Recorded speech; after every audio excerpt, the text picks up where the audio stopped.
On last week's video, I promised to explain the one thing that differentiates the amateur artist from the professional artist. And I'm going to do that by explaining the difference between doing something as a hobby as compared to running a business. Welcome to iDay Friday.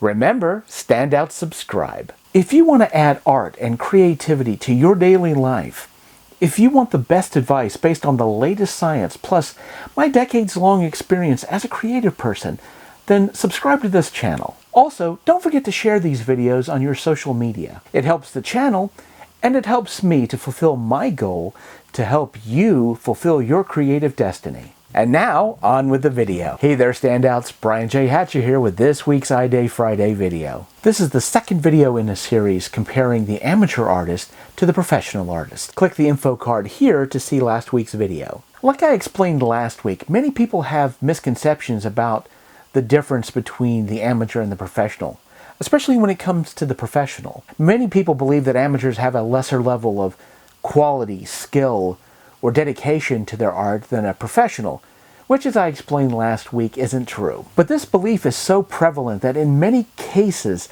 calling an artist an amateur is considered an insult. So, for this video, I want to get away from the term amateur and professional and substitute other terms which I hope will make it easier for me to explain to you the difference between the two. So, let's look at the difference between having a hobby and running a business. Hobbyists, when they choose a hobby, decide to follow something that's of great interest to them. They pick something that they enjoy, something that fascinates them, something that they're willing to spend hours of their free time to pursue. A hobbyist pursues their hobby because of the satisfaction and the enjoyment that they gain from it. On the other hand, a business person runs their business to make money. And, if they're lucky, the work that they put into their business is something that they enjoy doing. But having fun is not the most important part of running a business. Although the occasional golfer doesn't necessarily have the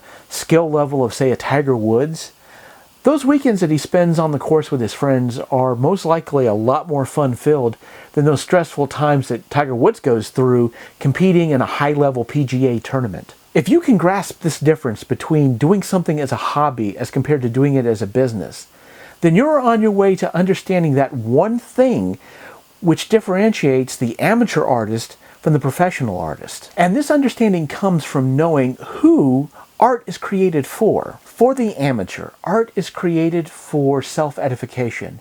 It's for the artist's own enjoyment and growth. The professional, on the other hand, creates art for the marketplace. That art is made for an audience. So, as I've said before, amateur art versus professional art has nothing to do with quality. It has nothing to do with skill. It has nothing to do with dedication. The difference between the amateur artist and the professional artist is the amateur artist creates art for themselves, while the professional creates art for others. It's a simple definition and easily understood. And in some art forms, it's a foregone conclusion. The movie industry is a perfect example of this.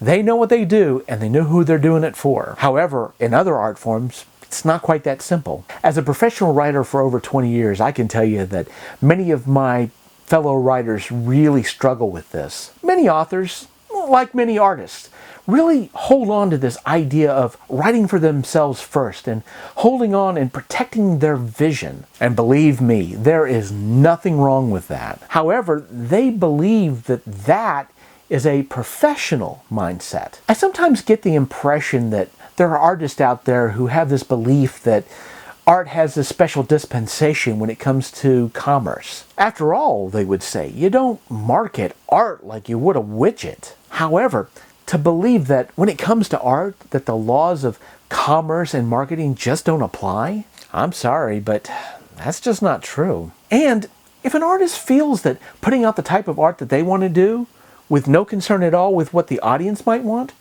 well, there's nothing wrong with that. But that artist needs to understand that that is the mindset of an amateur. But again, I'm not saying this to be insulting, because there's nothing wrong with feeling that way. But an artist needs to understand why it is they do what they do and what it is about their art that's truly important to them. Why should I, as an artist, be angry with another artist and refer to them as a sellout just because the business side of art is more important to them than it is to me? But let me tell you this.